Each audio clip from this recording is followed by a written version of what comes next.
আমার ভাইজানেরা, ও নবী পাকের উম্মত উম্মতিরা, ও যুবকেরা, আমার আপনার নবী দা নবী জনাবে মুহাম্মদুর রাসূলুল্লাহ সাল্লাল্লাহু আলাইহি ওয়াসাল্লাম উম্মত কি কত মহব্বত করে, উম্মত কি কত ভালোবাসে। ও যুবকেরা, ও নবী পাকের উম্মত উম্মতিরা, বিশ্ব নবী রাসূলুল্লাহ সাল্লাল্লাহু আলাইহি ওয়াসাল্লাম কাবা শরীফে বসে বসে অজানে ঝরঝর ঝরঝর করে কাঁদে। ও যুবকেরা, বিশ্ব নবী রাসূলুল্লাহ সাল্লাল্লাহু আলাইহি ওয়াসাল্লাম যখন কাঁদে, আল্লাহ রাসূলের মহব্বতের সাহাবা হযরত আবু বকর সিদ্দিক রাদিয়াল্লাহু তাআলা আনহু আল্লাহ রাসূলকে জিজ্ঞাসা করে, ইয়া রাসূলুল্লাহ, ইয়া হাবিবাল্লাহ, হুজুর আপনি এমন ভাবে ঝরঝর করে কেন কাঁদেন? ও যুবকেরা, ও নবী পাকের উম্মত উম্মতিরা, বিশ্ব নবী রাসূলুল্লাহ জানিয়ে দিলেন, ও আবু বকর, আমি রাসূলুল্লাহ আমার উম্মতকে বড় প্যার করি, আমার উম্মতকে বড় ভালোবাসি। না না না না না, আমার উম্মত জাহান্নামে যাবে, আমি রাসূলুল্লাহ এটা কখনো সহ্য করতে পারি না। এজন্য বলা যাবে না সুবহানাল্লাহ। আমার রাসূল কাঁদছেন আর বলছে যে আমার উম্মত জাহান্নামে যাবে, আমি রাসূল কখনো সহ্য করতে পারি না। তাহলে আজকে রসুল আজ থেকে ১৫০০ বছর আগে এ দুনিয়া থেকে পর্দা নিয়েছে, সেই বিশ্ব নবী রাসূলুল্লাহ আজও মদিনা শরীফের ভিতরে অর্থাৎ সবুজ গম্বুজের নিচে রওদা আক্তাসে আমার রসুল রব্বি হাবলি ইয়া উম্মতি, আমার উম্মতি আমার উম্মতের কি হবে বলে কাঁদছেন। জোরে বলবেন না? আজকে সেই রসুলুল্লাহর উম্মত হয়ে, সেই বিশ্ব নবীর উম্মত হয়ে, নারী হোক আর পুরুষ হোক, রাসূলুল্লাহর জন্য আমাদের করণীয় কি? আমাদের করণীয়টা কি? কারণ দুনিয়ার জমিনে যখন জলসা হচ্ছে, আমার যুবকেরা মনে করছে, আমার মুরব্বী মনে করছে, আমার মায়েরা মনে করছে যে আমরা এমনি এমনি বসে আছি, আল্লাহ আমাদের দিকে দেখছে না, তাকাচ্ছে না, আল্লাহ পাক আমাদের ভালোবাসে না, মহব্বত করে না। কিন্তু আমার ভাইয়েরা সন্ধ্যা থেকে নিয়ে এই পর্যন্ত বঙ্গের খ্যাতনামা বক্তাদের নিয়ে এসেছে।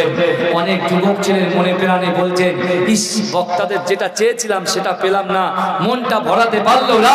কিন্তু তুমি কি জানো, বক্তা তোমার কি মন ভরাবে, আল্লাহ তোমাকে মন ভরিয়ে দেবে। জোরে বলুন না ভরাবে না?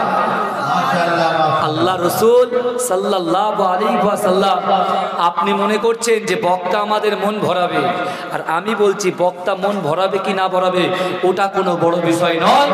আপনি আল্লাহ আপনার মনটা কতটা ভরিয়ে দেবে এই আয়াতের মাধ্যমে আপনি জেনে যাবেন। এই আয়াতের মাধ্যম দিয়ে আমার যুবকেরা একটু সিনার মধ্যে গাঁথেন। আল্লাহ কোরআনে বলছেন, বিসমিল্লাহির রহমানির রহিম, ইন্না রাব্বাকা লাবিল মিরসাদ।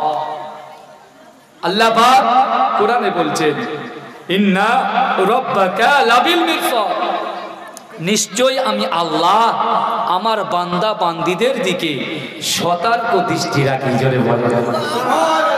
জোরে বলবেন না? সতর্ক দৃষ্টি রাখি। যেরকম বাপ যেমন সন্তানের দিকে তাকায়, স্বামী যেমন স্ত্রীর দিকে তাকায়, স্ত্রী যেমন স্বামীর দিকে তাকায়, তাফসীর কারকরা আল মিরসাদের ব্যাখ্যা করতে গিয়ে বলছে, একটা শিকারী যখন শিকার করে, আপনারা বলেন তো দেখি, ওই শিকারীটা সঙ্গে সঙ্গে শিকার ধরে না তার দিকে তাকিয়ে থাকে? এই কথা বলেন না, তার দিকে তাকিয়ে থাকে।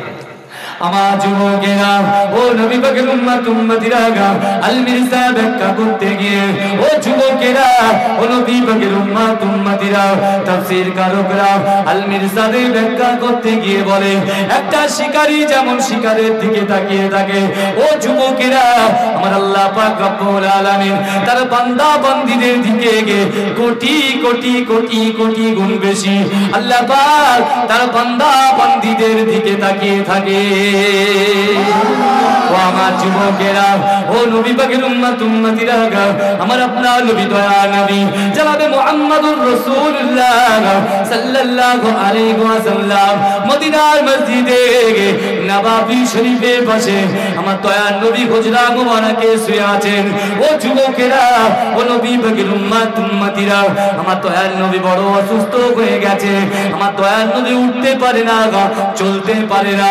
ও যুবকেরা, ও নবী পাকের উম্মতিরা, আমার আল্লাহ পাক রব্বুল আলামিন আরশে আজিম থেকে জিবরাইলকে বললেন, ও জিবরাইল চলে যাও, চলে যাও। আমার হাবিবুল্লাহকে আমি আল্লাহ এত মহব্বত করি, এত ভালোবাসি, এত প্যার করি। না না না না না, আরশে আজিমে লা ইলাহা ইল্লাল্লাহ আর বাম দিকে মুহাম্মাদুর রাসূলুল্লাহ, আমি আল্লাহ তার সঙ্গে সাক্ষাৎ করতে চাই। ও জিবরাইল চলে যাও, আমার হাবিবুল্লাহকে আমি আল্লাহ আমার কাছে নিয়ে এসো।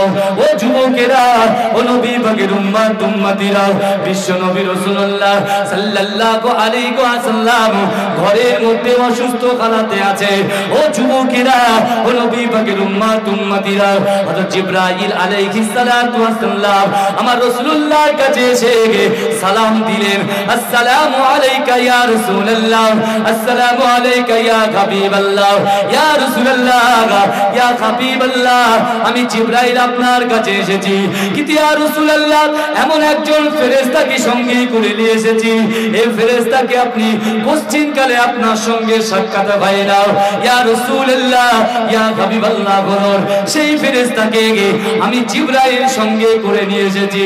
ও যুবকেরা, ও নবী পাকের উম্মতিরা, আমার আপনার নবী দয়ার নবী জনাবে মুহাম্মদুর রাসূলুল্লাহ সাল্লাল্লাহু আলাইহি ওয়াসাল্লাম বুঝতে পেরে গেলেন, না না না, জিবরাইলের সঙ্গে যে ফেরেশতা এসেছে ওই ফেরেশতা অন্য কেউ নয়, ওই ফেরেশতাটা হচ্ছে মালাকুল মউত।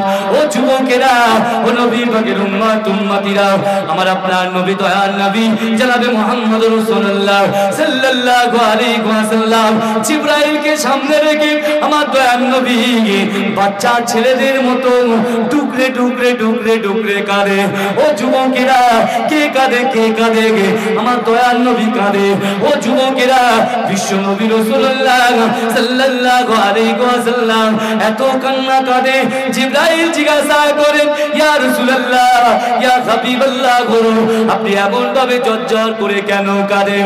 আমার দয়ার নবী জিবরাইলকে বললেন, ও জিবরাইল, না না না না না, আমি জানতে পেরে গেছি এই দুনিয়া থেকে আমার পর্দা নিতে হবে, কিন্তু না না না, আমি যে চলে যাব আমার উম্মতিদের অবস্থাটা কি হবে? আমি রাসূল যখন থাকবো না, আমার উম্মতিদের কে দেখবে? আমি রাসূল যখন দুনিয়া থেকে পর্দা নেব, আমার উম্মতিকে কে দেখবে? ও যুবকেরা, আমাদের মতো গুনাহগার উম্মতিদের কথা চিন্তা করে রাসূলুল্লাহ অজয় নয়নে যখন কাঁদছে আমার আল্লাহ আসমানে সহ্য করতে পারে না। ও যুবকেরা, ও নবী পাকের উম্মতিরা, আমার আল্লাহ পাক রব্বুল আলামিন জিবরাইলকে জানিয়ে দিলেন, ও জিবরাইল চলে যাও, চলে যাও, চলে যাও, আমার হাবিবুল্লাহকে জানিয়ে দাও, আমার হাবিবুল্লাহ যখন দুনিয়া থেকে পর্দা নেবে আমার হাবিবুল্লাহর উম্মতিদের দেখভালের দায়িত্বটা আমি আল্লাহ স্বয়ং নিজে নিয়ে নিলাম।